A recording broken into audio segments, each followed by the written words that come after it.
Hi guys, so let's face it, buying a new game can be very expensive and often does require a significant time investment from the player. With so many games having been plagued by issues on release in the past, it's really no surprise that a lot of people do rely on reviews as a method through which to determine which games to avoid and which games to buy. Yes, one is able to look at gameplay trailers and sneak peeks that publishers make available prior to the release of a new game, but it should always be kept in mind that these are the weapons in a publisher's arsenal in trying to sell the public on a new game. You know, a lot of people really do believe that the only way to get an honest appraisal of a new game is to go through a few reviews of that game. Recently, however, there have been quite a few events surrounding game reviews that have led to a lot of people questioning just how trustworthy they actually are.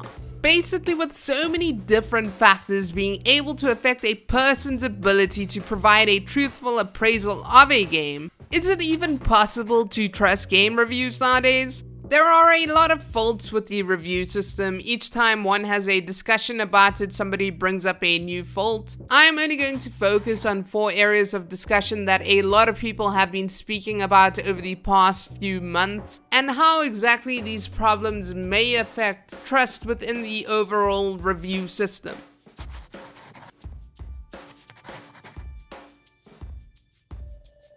So probably one of the most frequently mentioned issues with video game reviews is this idea of publishers paying for their games to receive good reviews from reputable gaming news sources. While it is definitely not the only factor in determining the sales of a new game, there is no denying that positive or negative reviews have the ability to raise or reduce a game's revenue. You know, there have been several rumors over the past few years of many major traditional gaming publications somehow being paid to write good reviews of new video games. The fact that there has been a confirmed case of a video game journalist being fired for writing a bad review of a particular game does not really do well to dispel any of these rumors. Then the fact that some YouTubers have also come out in the past and said that publishers have previously approached them with early access to a new video game in exchange for them saying good things about it has also really not done well to lessen any belief in this idea that publishers sometimes pay for good reviews. You know, people will always have different opinions about whether a game is great or not. Sometimes it's only a simple personal preference that affects a review score as opposed to some whole major conspiracy. The truth about the situation, however, is that one will never really know if a publisher paid for a good review, unless the game really is a steaming hot pile of trash, because then there really is no question about it.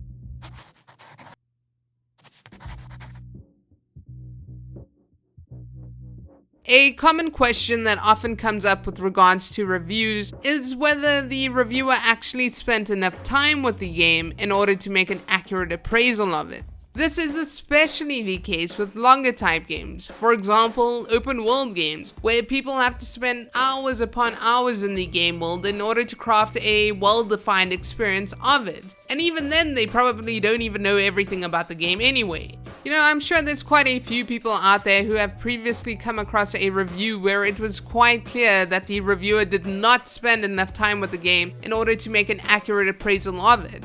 You know, sometimes people just want to be the first to release a review on a particular game in order to get the traffic from it, and this at times does compromise the quality of the review. This could lead to situations where people believe that a game is either really good or really bad when it isn't, and all of this because a reviewer did not play through a game properly.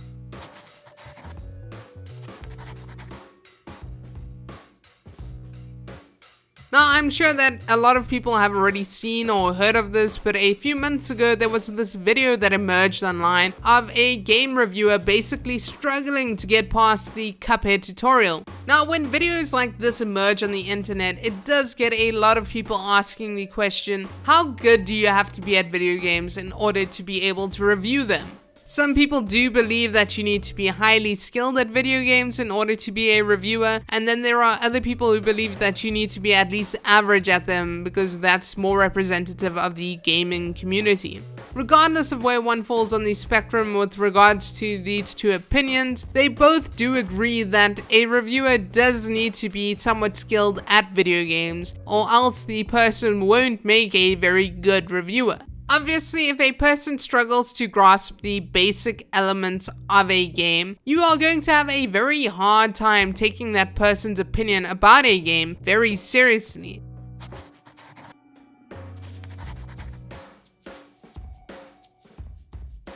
Now, I have already discussed this whole idea to some length in the past, so I don't really want to go too much into it here, but basically there have been some instances where reviewers have allowed emotion to basically cloud their judgment. Sometimes you get these situations where reviewers enjoy a game until they encounter a very rare game-breaking bug, and then out of sheer anger they give that game a very bad review. A lot of people get very angry about situations like this because they believe it's very unfair, and thus in these instances, trust within the review system is sometimes undermined. You know, at the end of the day, there are several reasons as to why people may choose not to trust game reviews. Each and every review is influenced by some element of bias, even if it's something that's not necessarily malicious, like personal preference. Personally, I do think it's very hard to trust a single review unless you are very attuned to that reviewer's habits. Thus, I do think it's very important to read many different reviews on a particular game in order to get a better understanding of what it actually is. A lot of people do feel that user reviews may be more useful than professional video game reviews, as they are less susceptible to being influenced by some of these problems, but one should always remember that they do bring their own problems. For example, review bombing. Is it right for users to give a good game a bad score on the basis of something like the publisher's poor business practices? I don't really know. This is a question I would like to explore more at a later date, but this is definitely something to keep in mind when thinking about user reviews. Ultimately, at the end of the day, only you will really know whether or not you will like a particular game because you know what you like. A person doesn't always have to agree with the general consensus of a game. As you know, if you don't like a game, you don't like it. There's no problem with that. But that also doesn't mean that the integrity of the game's reviews should also always be questioned. So, what do you think? Do you trust video game reviews? Please share in the comments down below. And if you liked this video, please remember to subscribe. Thanks for watching, and I'll see you in the next one.